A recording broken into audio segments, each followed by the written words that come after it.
Je suis joyeux aujourd'hui. Allez, 270 km de piste. Peut-être du sable et de la tôle ondulée, on verra.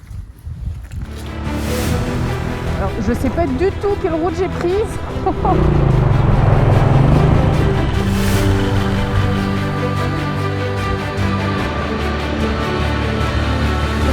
Salut à tous et bienvenue dans ce nouvel épisode. Les derniers jours ont été plutôt difficiles, entre les longues pistes de sable et mon intoxication alimentaire. Ceci dit, l'hiver sera bientôt là, alors il ne faut pas trop traîner. Nous avons encore beaucoup de kilomètres à parcourir.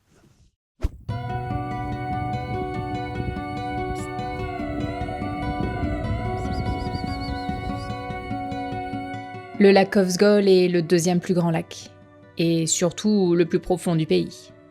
Il fait 136 km de long sur 36 de large, et il est gelé 4 mois par an.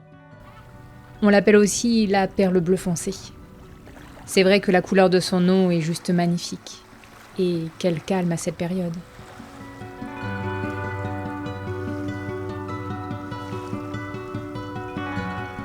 Bon, après une grosse journée au lac, et surtout, comment dire, une journée où j'étais malade, sûrement le reste d'intoxication alimentaire.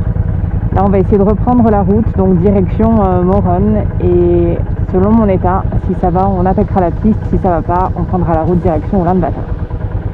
Donc là, c'est reparti, on croise les doigts. Vous vous rappelez le goulash que j'ai vomi à Tosanseleg ?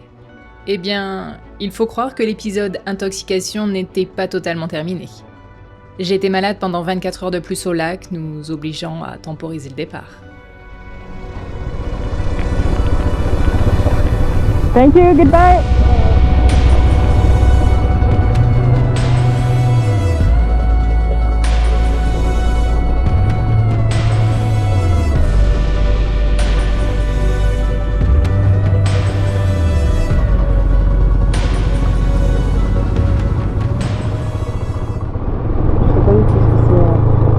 Je pense que c'est des aigles.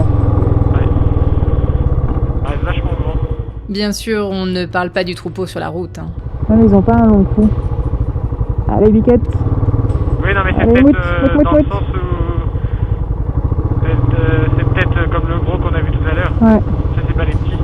Ceux-là, l'envergure est quand même vachement grande par rapport aux autres. ouais. Non, à mon avis, ça reste quand même de l'aigle. Du gros aigle, mais... Ça fait pas voir l'envergure d'un vautour, mais ils ont pas le cou du vautour. Ou alors il est rentré plié un peu, je sais pas. Non, ça te fait un genre de S un peu. Ouais.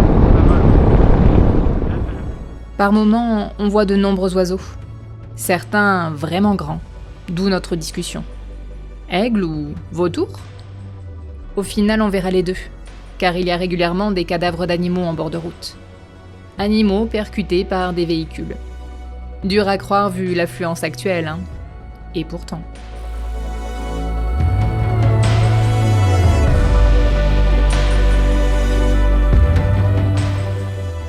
Belle bête, non ?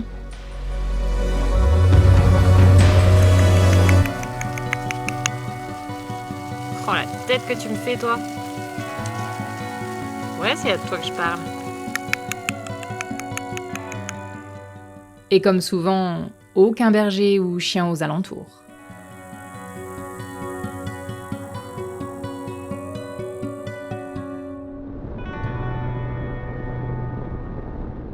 Vu mon état encore un peu fébrile, on optera pour la route asphaltée. Direction Bulgan, à 440 km d'ici, plutôt que la piste et ses secousses en pagaille.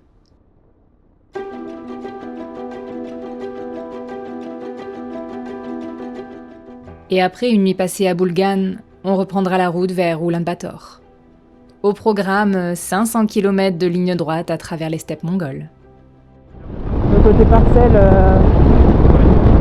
maison, mais c'est sûrement les semi-nomades, en fait, les nomades l'été et qui viennent parquer leur yourte et leur bétail l'hiver, quoi. Près de 28% des Mongols sont encore nomades ou semi-nomades. Ce qui veut dire qu'ils partent aux alentours du printemps dans les steppes, avec le bétail et leur yourte, Et l'hiver, ils reviennent en ville, souvent sur Ulaanbaatar pour travailler en attendant la saison suivante. La Mongolie est le pays avec la plus faible densité de population au monde, 2 habitants au kilomètre carré. Mais à Ulaanbaatar, on passe à 360. Même si la vie de nomade est loin d'être tendre, devoir revenir ici dans une si grande ville doit être également compliqué. La capitale de la Mongolie accueille 1,7 million d'habitants, soit presque la moitié de la population totale du pays. Imaginez le changement d'ambiance pour ces semi-nomades. On irait pas faire le plein tout de suite.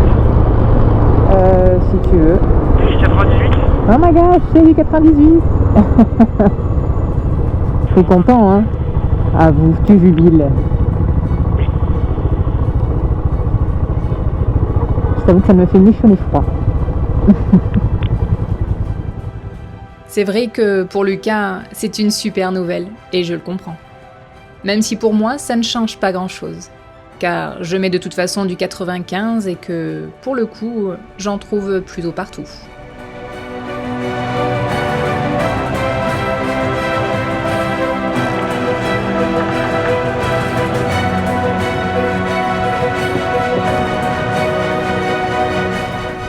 Alors, attends, 500, 600, 700. Ah, il est là. 800. Et là, j'ai 5, 10, 15, 15 800. Ben voilà, parfait. Alors non, ce ne sont pas des dollars, mais bien des tugriks. 1 euro équivaut actuellement à un peu moins de 4200 tugriks. C'est pour ça que mon portefeuille est plein à craquer. Ça en fait des billets.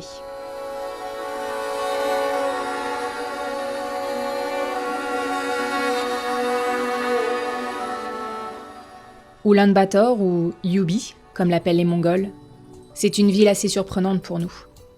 À la fois moderne et à la fois limite rurale par endroits. C'est la capitale du pays, mais on trouve des zones sans asphalte, de terre battue. Des maisons construites parfois de briques et de broc, et parfois ultra modernes.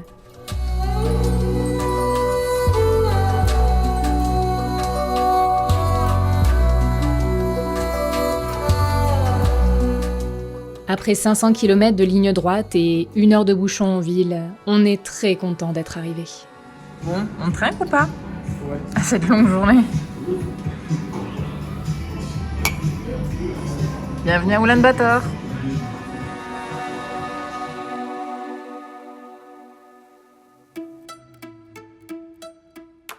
On restera quelques jours sur Ulaanbaatar. C'est le premier pays depuis très longtemps où il y a une concession Royal Enfield, alors autant aller y faire un petit saut, non?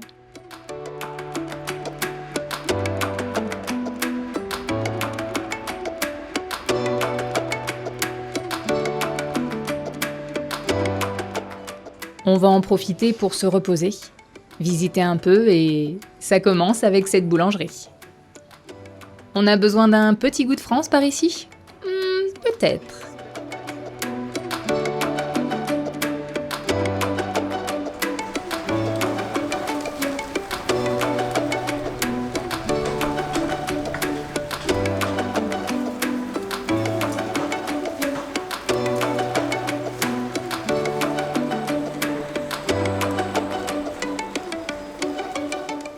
Phobique, s'abstenir.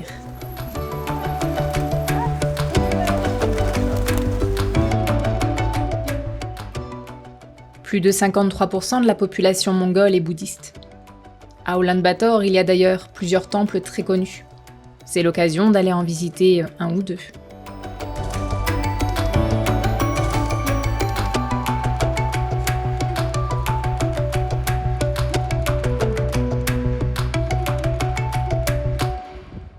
À l'entrée, ou dans les temples, on trouve des moulins à prière, qu'il faut faire tourner avec la main dans le sens des aiguilles d'une montre, afin que le mantra écrit dessus puisse être lu.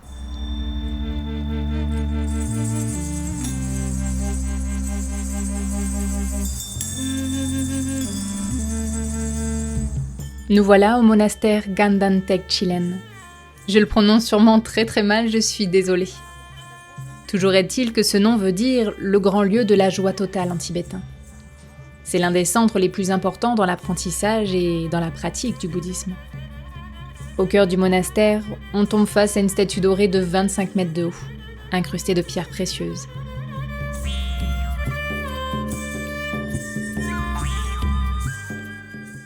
Le complexe comprend une université bouddhiste, 3 collèges de philosophie, un de médecine et d'astronomie ou encore 2 collèges tantriques.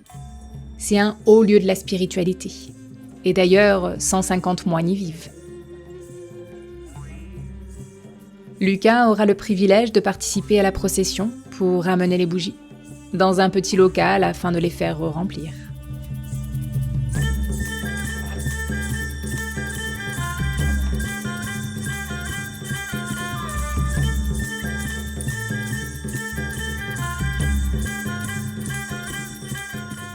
En visitant ces temples bouddhistes, on croise forcément des moines portant le kesa, la tenue emblématique. Elle incarne l'humilité, la simplicité et le détachement. Traditionnellement, le kesa est de couleur orange safran, qui symbolise la pureté et le renoncement aux attachements matériels.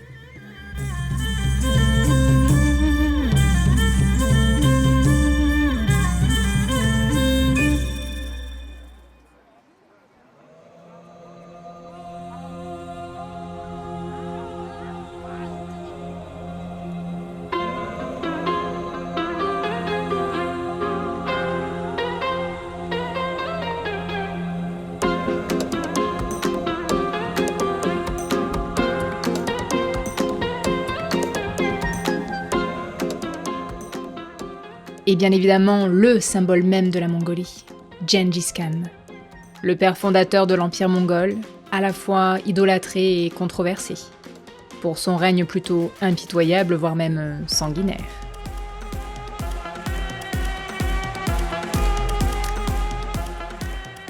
L'avantage de cette immense ville, c'est qu'on trouve toutes les cuisines.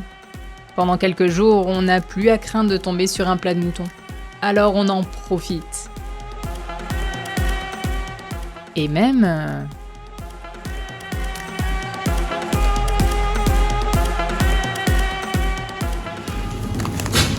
On vient de trouver des mini chocolatines et même des mini croissants.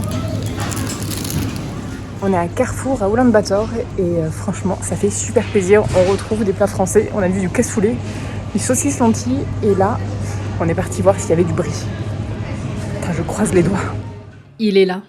Et visiblement, je ne suis pas la seule à être en manque de gastronomie française. N'est-ce pas, Lucas ? Oui, du coup, ça veut dire qu'il y a peut-être du vrai saucisson. On va se faire un apéro bien à la française ce soir. Oh oui.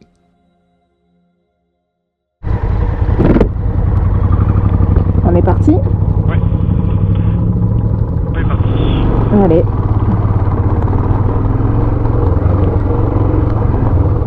Après 5 jours à Oulan-Bator, pas mal de suées, un visa, une révision, on est bon. Direction le Gobi. On a profité d'être à Oulan-Bator pour faire un peu de mécanique. Et surtout, ma demande de visa transit russe. Car mon visa touristique, lui, arrive à échéance. Au final, j'ai décidé de laisser ma moto pour l'hiver au Kazakhstan. Oui, je sais. Et il faudra faire un petit retour en arrière de 4500 km. Ça va. En attendant que le visa transit soit prêt, nous, on part plein sud, direction le désert du Gobi.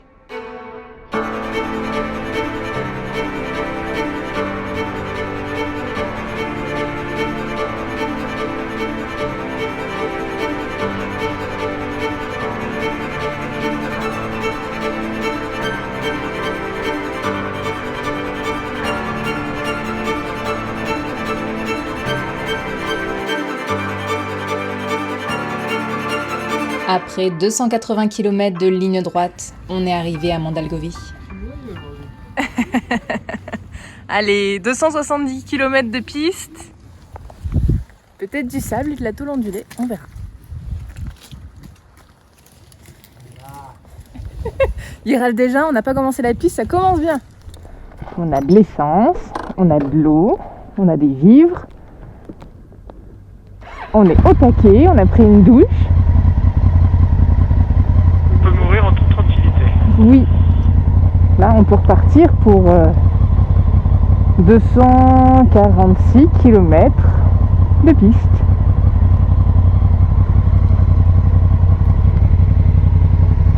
Direction le monastère Anguille. Mourir, peut-être pas. Mais aller voir le monastère Anguille, perdu au milieu du désert de Gobi, oui, c'est le plan. Et pour ça, c'est une piste dans tous ces états qui nous attend.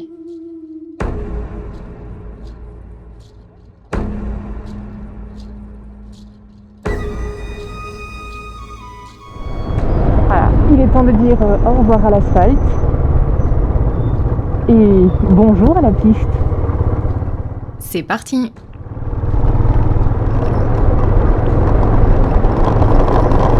Tiens, on n'a pas fait 100 mètres, il y a déjà de la ondulée. Je me suis dit peut-être qu'il allait pas le voir, il allait pas le sentir. Bah si. Alors, moi celle-là de me faire piquer par là. Comme d'hab, 15 chemins qui finalement se recoupent, qui se séparent, qui se recoupent.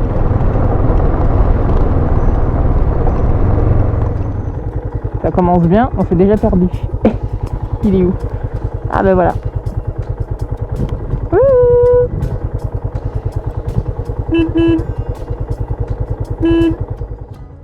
On a à peine quitté Mandalgovie que déjà on s'est écarté l'un de l'autre en quelques mètres. C'est le problème des pistes mongoles, si voilà. Il n'y a pas un seul tracé, il y en a 15 000 qui divergent, donc très rapidement on peut s'écarter l'un de l'autre de plusieurs centaines de kilomètres, centaines de mètres, voire kilomètres. Allez, on repart.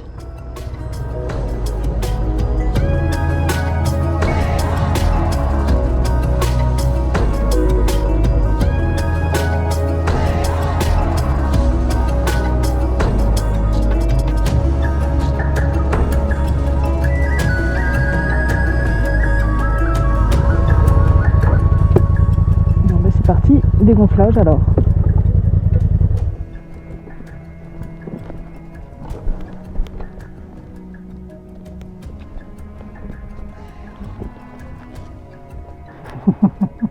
Je sens qu'il y a un énorme sourire derrière ce masque. Ça va bien se passer.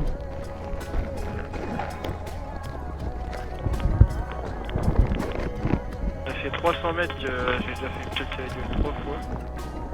Ouais, c'est une bonne marge, hein, je trouve. Une fois tous les 100 mètres, c'est bien, non? J'en rigole, mais en vrai, on ne sait pas encore dans quoi on s'est embarqué.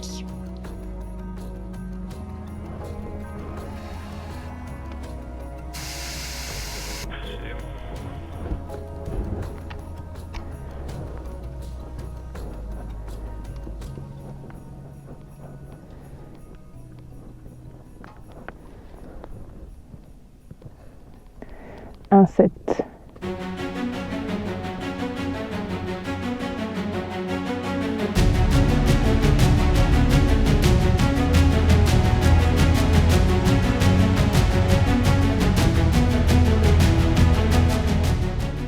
On a déjà droit au sable, à la tôle ondulée, aux zones porteuses ou pas.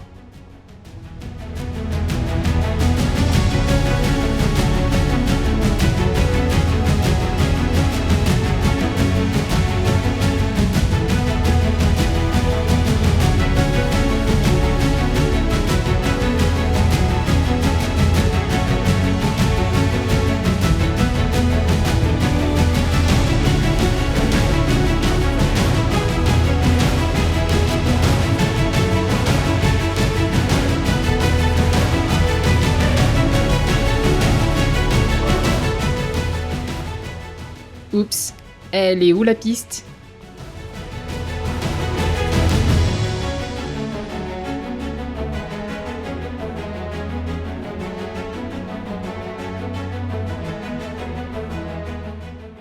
Ah, elle est là.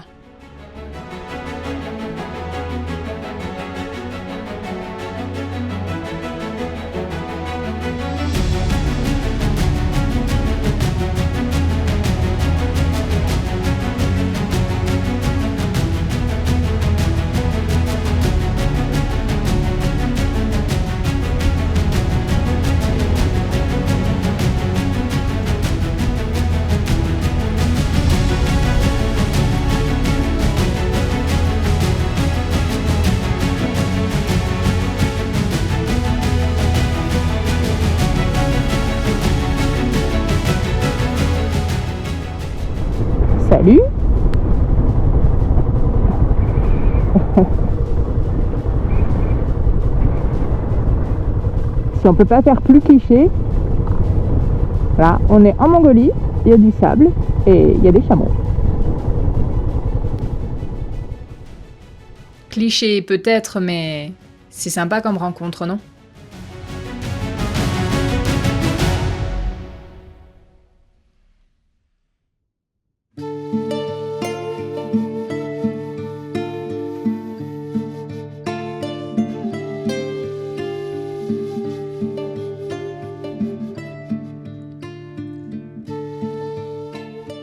Je crois qu'on est l'attraction du jour pour les chameaux là.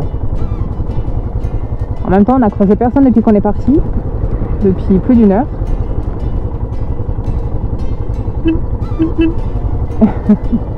Salut. Il y en a un pour dire bonjour, hein. Il me regarde la bouche ouverte. Qu'est-ce que c'est? Ah, il y en a un qui mâche là-bas. On est bon? Ok. Nous, on va repartir. Salut les chameaux. Toujours la bouche ouverte à nous regarder, hein. Allez, on est reparti. Il nous reste encore 237 km de piste. Je crois qu'il y en avait 240, on n'a pas fait que 3 bornes. Je pense que Maps.me est un peu dans les choux. J'espère, sinon on n'est pas rendu.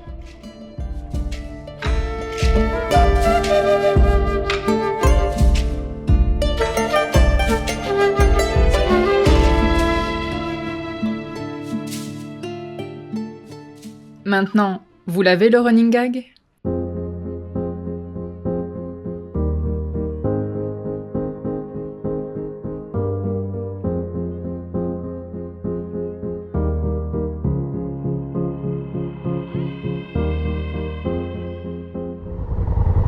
C'est bon pour toi?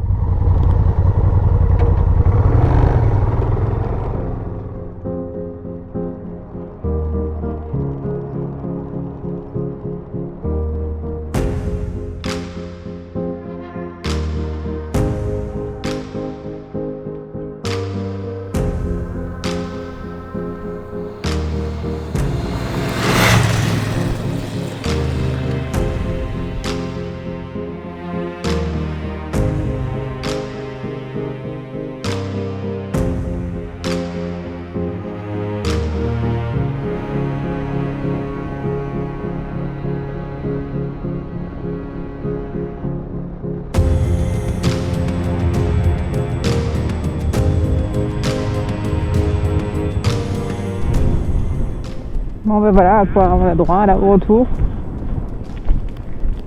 Là on est en train de retourner sur Mandalgovie après notre petit accident dans le bac à sable par là-bas. On a décidé de faire demi-tour pour vérifier que les motos vont bien.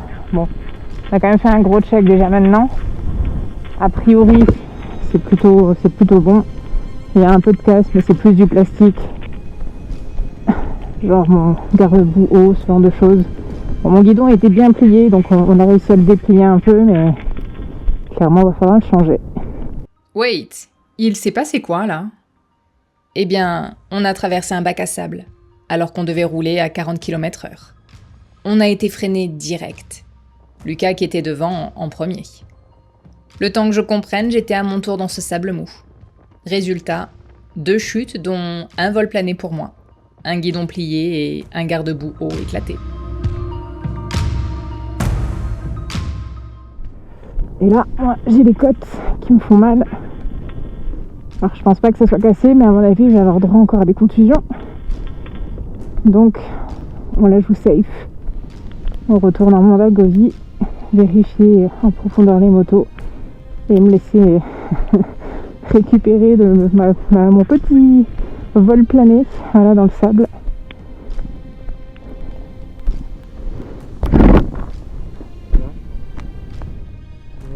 Je pense qu'en fait les 6 km quand je regarde par rapport à la boussole, en fait la route elle est vraiment juste là. Ouais. Et à mon avis la piste ça reprend là. Ah, peut-être. Je pense que le poteau là-bas c'est la route. Ouais. Elle passe comme ça. Auquel cas, ça serait une piste plus au sud de celle qu'on a prise ce matin, quoi. Ouais. En fait, si tu veux, la nôtre elle fait ça, t'as la route comme Ouais. ça, nous elle fait ça, et l'autre qu'on a fait ce matin elle fait ça. Oui, il y a des vies un peu, ouais. Je pense qu'il y a peut-être moyen qu'on prenne la route. Plus rapidement.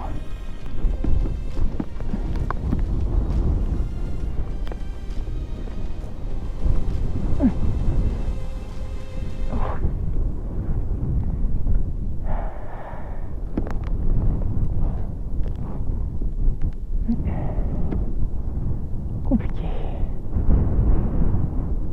Il va falloir un petit bain là.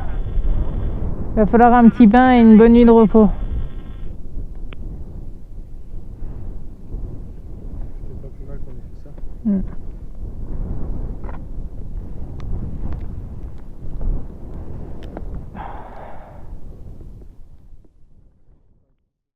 Aïe aïe aïe, c'est ma première vraie chute à moto. Habituellement, je la couche délicatement en faisant un pas sur le côté. Mais là, j'ai été freinée d'un coup en entrant dans ce bac à sable et j'ai valdingué dans le décor. Heureusement, j'ai atterri sur du sable mou et j'étais bien équipée. Donc, plus de peur que de mal ou est-ce que ça va changer tous nos plans? Vous le saurez bientôt. En attendant, je vous dis à très bientôt pour de prochaines vidéos. Salut!